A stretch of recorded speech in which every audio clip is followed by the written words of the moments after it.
So now, of course, to help you along the way, I thought that the best gift I could give you today is to give you a few of my own personal ideas on how to be successful.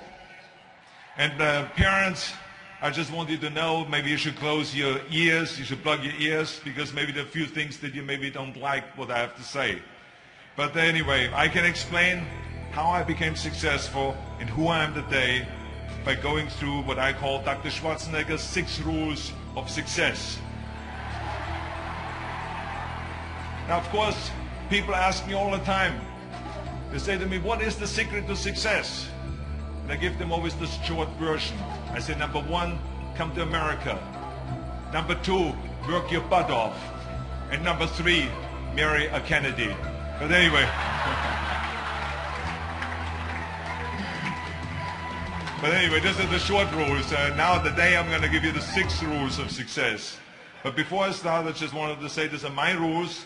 And I think that they can apply to anyone, but that is for you to decide, because not everyone is the same. There's some people that just like to kick back and coast through life, and others want to be very intense and want to be number 1 and want to be successful. And that's like me. I always wanted to be very intense.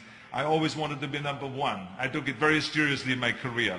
So this was the same when I started with bodybuilding. I didn't want to just be a bodybuilding champion. I wanted to be the best bodybuilder of all times. The same was in the movies. I didn't want to just be a movie star. I wanted to be a great movie star. That's the highest paid movie star and have above the title billing. And so this intensity always paid off for me. This commitment always paid off for me. So here are some of the rules. The first rule is trust yourself. And what I mean by that is so many young people are getting so much advice from their parents and from the teachers and from everyone. But what is most important is that you have to dig deep down and ask yourselves, who do you want to be? Not what, but who. And I'm talking about not what your parents and teachers want you to be, but you. I'm talking about figuring out for yourselves what makes you happy, no matter how crazy it may sound to the people. I was lucky growing up because I did not have the television, or I didn't have telephones, I didn't have the computers and the iPods. And of course Twitter was then something that birds did outside the window. I didn't have all the distractions and all this. I spent a lot of time by myself so I could figure out and listen to what is inside my heart and inside my head. And I recognized very quickly that inside my head and heart were a burning desire to leave my small village in Austria. Not that there was something wrong with Austria, it's a beautiful country, but I wanted to leave that little place and I wanted to be part of something big. The United States of America, a powerful nation, the place where dreams can come true. I knew when I come over here I can realize my dreams. And I decided that the best way for me to come to America was to become a bodybuilding champion, because I knew that was my ticket. The instant that I saw a magazine cover of my idol, Reg Park. He was Mr. Universe, he was starring in Hercules movies, he looked strong and powerful, he was so confident. So when I found out he got that way, I became obsessed, and I went home and I said to my family, I want to be a bodybuilding champion. Now you can imagine how that went over in my home in Austria. My parents, they couldn't believe it. They would have been just happy if I would have become a police officer like my father, or married someone like Heidi, who had a bunch of kids and ran around like the Van Trapp family in Sound of Music. That's what my family had in mind for me, but something else burned inside me. Something burned inside me. I wanted to be different. I was determined to be unique. I was driven to think big and to dream big. Everyone else thought that I was crazy. My friends said, if you want to be a champion in a sport, why don't you go and become a bicycle champion or a skiing champion or a soccer champion? Those are the Austrian sports. But I didn't care. I wanted to be a bodybuilding champion and use that to come to America and use that to go into the movies and make millions of dollars. So, of course, for extra motivation, I read books on strongmen and on bodybuilding and looked at magazines. And one of the things I did was I decorated my bedroom window, my bedroom wall. Right next to my bed, there was this big wall that I decorated all with pictures. I hung up pictures of strongmen and bodybuilders and wrestlers and boxers and so on. And I was so excited about this great decoration that I took my mother to the bedroom and I showed her. And she shook her head. She was absolutely in shock. And tears started running down her eyes. And she called the doctor. She called our house doctor. And she brought him in and she explained to him there's something wrong here. She said she looked at the wall with the darkness. She says, where did I go wrong? I mean, all of Arnold's friends have pictures on the wall of girls. And Arnold has all these men, but it's not just men, they're half naked. And they're oiled up with baby oil. I mean, what is going on here? Where did I go wrong? So you can imagine the doctor shook his head and he said, there's nothing wrong. At this age, you have idols and you go and have those. This is just quite normal. So this is rule number one. I wanted to become a champion. I was on a mission.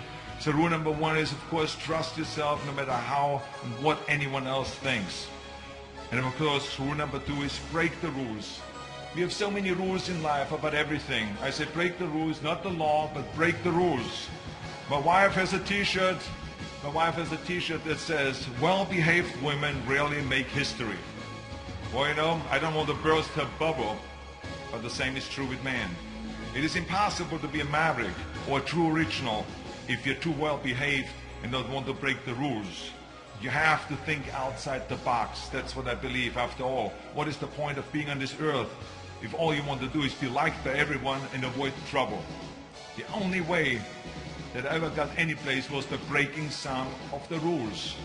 After all, I remember that after I was finished with my bodybuilding career, I wanted to get into acting and I wanted to be a star in films. You can imagine what the agents said when I went to meet all those agents.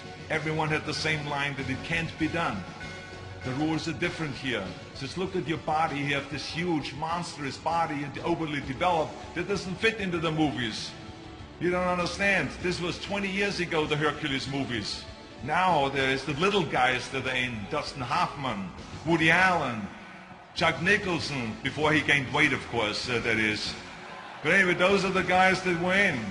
And the agent also complained about my accent. He says, no one ever became a star with an accent like that, especially not with a German accent. And yes, I can imagine with your name, Arnold Schwarzenegger, or whatever the name is, on a billboard. Yeah, that's going to draw a lot of tickets and sell a lot of tickets. Yeah, right. So this is the kind of negative attitude they had, but I didn't listen to those rules. Even though they were very nice and they said, look, we can get you some bit parts. We can get you to be, playing a wrestler or a bouncer. Oh, maybe with your German accent, we can get you to be a Nazi officer in Hogan's Heroes or something like that. But, I didn't listen to all this. These were their rules, not my rules. I was convinced I could do it, that if I worked as hard as I did in bodybuilding, 5 hours a day, and I started getting to work, I started taking acting classes, took English classes, took speech classes, dialogue classes, accent removal classes I even took. I remember running around, a fine wine grows on a vine.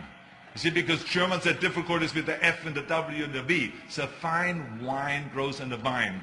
I know what some of you now say is, I hope that Arnold got his money back. But let me tell you something.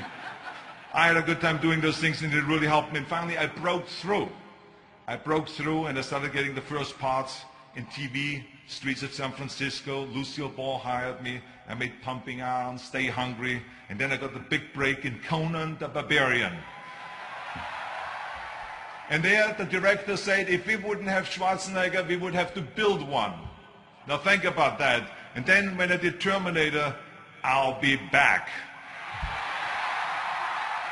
Became one of the most famous lines in movie history, all because of my crazy accent. Now think about it. The things that the agent said will be totally a detriment and will be impossible for me to get a job, all of a sudden became an asset for me. All of those things, my accent, my body and everything. So it just shows you never listen that you can't do something.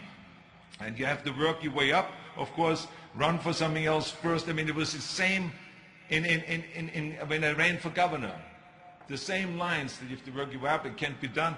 And then, of course, I ran for governor, and the rest, of course, is history. They said you have to start with a small job as mayor, and then as assemblyman, and then as lieutenant governor, and then as governor.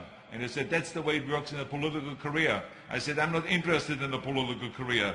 I want to be a public servant. I want to fix California's problems and bring people together and bring the parties together. So like I said, I decided to run. I didn't pay attention to the rules, and I made it, and the rest is history.